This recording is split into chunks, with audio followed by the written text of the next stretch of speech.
Today on the newscast, as Iran and Israel prepare for a possible strike in the Strait of Hormuz, could this vital waterway be shut down? Get all the breaking details next. Hey folks, welcome to the Watchman newscast. We've got some major developments coming out of the Middle East today. It has to do with the ongoing threat by Iran to close down the Strait of Hormuz. Now, what is the Strait of Hormuz? Why should you, as a person who lives here in the United States or anywhere outside of the Middle East, care about this issue? Well, folks, let me explain real quick. The Strait of Hormuz is basically a 21-mile wide passage between Iran and the island of Keshem, which belongs to Iran as well. It is where the Persian Gulf empties into the Gulf of Oman. It is one of the world's most strategic waterways. You see, 20 million barrels of oil pass through the Strait of Hormuz every single day. That has 20 million barrels of crude oil that goes from the Persian Gulf, where much of it is produced to international markets. 1/5 of the world's crude oil supply passes through the Strait of Hormuz. Natural gas as well, obviously, since we are talking about energy. This is why the Strait of Hormuz is called the oil highway. 1/5 of the world's crude oil supply passes through there daily. Iran has repeatedly threatened to close down the Strait of Hormuz, but why now? Why are they raising this issue again? Because they want to drive home the point that if Israel strikes Iran's nuclear facilities, Iran will retaliate against Israel. And they want to make sure that the world knows that if Israel strikes Iran's nuclear facilities, Iran can inflict massive damage on Israel and the world. They're basically saying if you attack us, you're not only going to suffer an immediate response at the hands of the Iranian regime, but also you're going to cause major problems for yourself and the entire world economy. So don't do it, Israel. Don't strike our nuclear facilities, because we'll strike back and we'll cripple your economy. At least that is the message coming out of Tehran today. Now it looks like this. Basically, it all centers on the recent seizure of an oil tanker by Israeli commandos off the coast of Oman. It was headed to Syria, where Iranian Revolutionary Guards Corps operatives on board, and it was laden with advanced weaponry, including those PGM surface-to-surface missiles. We reported on that extensively here on the newscast last week, so you can get more details on that by checking out our archives. But the short of it is, Israel made a major blow against the Iranian regime and its proxies, and Iran is now vowing retaliation. Here's what the semi-official Fars news agency reported today. An Iranian official warned that Iran is ready to block the Strait of Hormuz if the Zionist entity dares to carry out any aggression against Iran. Now, the head of Iran's Ports and Maritime Organization, a man by the name of Mohammad Rastad, he was quoted as saying, "If the Zionist regime carries out any aggression against Iran, even if it is 1% of what happened in Syria, Iran will immediately seal the Strait of Hormuz." He added, "The closure of the Persian Gulf will be the immediate reaction of Iran and the Islamic world to such an aggression." Folks, it's a very serious statement, no doubt. The question is this an idle threat? Or is there some method to Iran's madness? Could the Iranian regime actually shut down the Strait of Hormuz? Is that even a possibility? And I would say that it is a remote possibility, but it is a possibility. Let me explain. Obviously, you have ships and naval vessels and everything that come through the Strait of Hormuz every single day. It's obviously a busy waterway. Iran has said that they have naval mines in the area. Not exactly clear if those naval mines are deployed, if they are active. They are ready to be detonated remotely by the Iranian Revolutionary Guards Corps, but Iran says they have them. And what you also have is Iran's Islamic Revolutionary Guards Corps' naval fleet. They have fast attack boats that could move quickly and could really disrupt shipping lanes in the Persian Gulf. And then you have the human element. Iran could always resort to suicide bombers. We've seen that before in the past. I'm not saying that they would do that.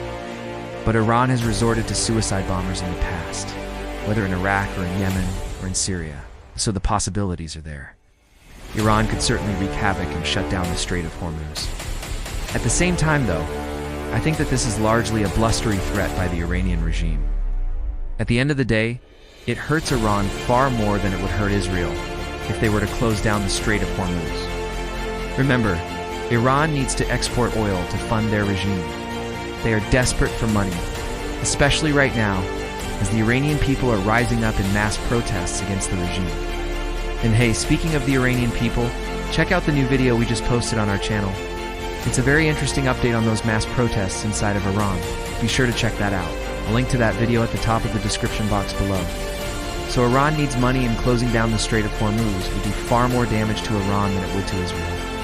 And again, Iran's blustery rhetoric aside, I think that the Strait of Hormuz would remain open despite any attempt by the Iranian regime to close it down. In other words, Iran couldn't keep it closed for very long.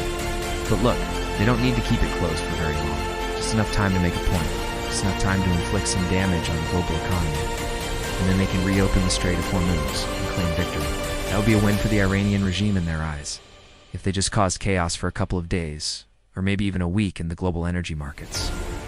So folks, I'm not saying that this is not something to keep an eye on. If you're a consumer of oil, you definitely want to keep an eye on this situation. I'm also not saying that Iran would resort to shutting down the Strait of Hormuz in order to lash out against Israel. But if it does happen, if Iran closes down the Strait of Hormuz, I believe it would be opened back up relatively soon. There are just too many stakeholders, too many countries involved, including Russia and China, who do not want to see the Strait of Hormuz remain closed. They need oil, they need energy. But, folks, as I said, it is a possibility. And Iran is raising the stakes yet again. When it comes to a possible Israeli strike on Iran's nuclear facilities, now Israel is not saying when or even if they will strike Iran's nuclear facilities, but I think it's pretty clear that the clock is ticking.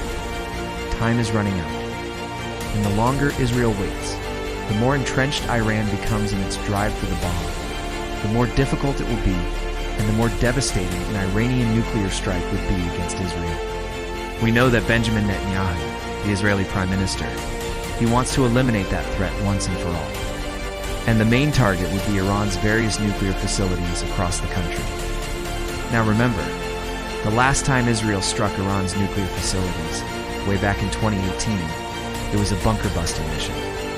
Israel used massive bombs to essentially burrow deep underground and destroy Iran's nuclear reactor in Deir ez-Zor, near the Syrian capital of Damascus.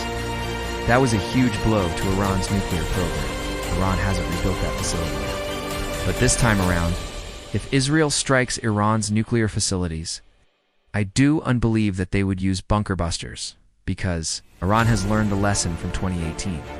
They have moved many of their nuclear facilities underground. So you have deeply buried sites that are hardened underground and moving massive amounts of dirt and debris in order to build. It's these hardened underground facilities. It's a lot of work. Again, it takes time. So Iran is not as nimble as they once were. They're not as stealthy as they once were in terms of their nuclear program. And that's one reason why Israel might not use bunker busters if or when they strike Iran's nuclear facilities. Another reason is the type of intelligence that Israel has developed over the years. Remember, Israel's most important intelligence gathering asset is its spy network inside Iran. And Israel has had that spy network in place for decades. They gather intel in the shadows inside Iran. Israel knows where the nuclear materials are, where they are being moved, and where they are stored. So Israel doesn't necessarily need to send in bunker busters. They may have more precise weapons that can take out the nuclear materials. I'm not going to get into specifics here on the newscast, but that is likely the case. This is a developing story, and we will continue to keep a very close eye on it here in the newscast. Thanks so much for joining us today. Till tomorrow, God bless you, and remember, never hold your peace. Hey everyone, thanks for checking out the Watchman Newscast. If you enjoyed this episode and want to see more, make sure you go ahead and hit the like button and subscribe for new episodes every weekday.